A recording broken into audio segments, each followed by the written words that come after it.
ভারতীয় আগ্রাসন, ভারতীয় আগ্রাসন, ভারতের দালালেরা, ভারতের দালালেরা।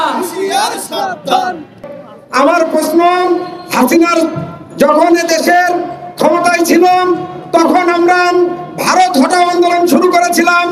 ভারতের পণ্য বর্জন, বয়কট রাষ্ট্রীয়ভাবে করতে হবে, সে দাবি আমরা দীর্ঘদিন ধরে করে আসছি।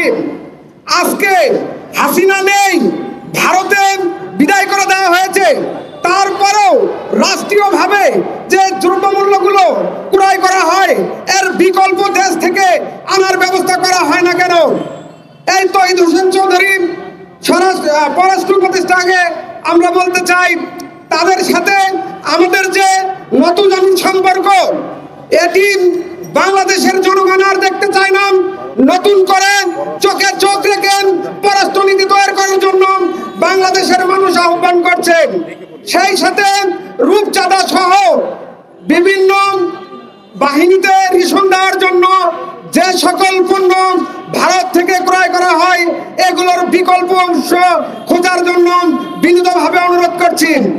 আমি বলছি, উপদেষ্টা মণ্ডলী, আপনারা দেখেন দেশের জনগণ ভারতীয় পণ্য বর্জন করেছে, আপনারা এখন সময় এসেছে রাষ্ট্রীয়ভাবে ভারতের পণ্যগুলো বর্জন করুন।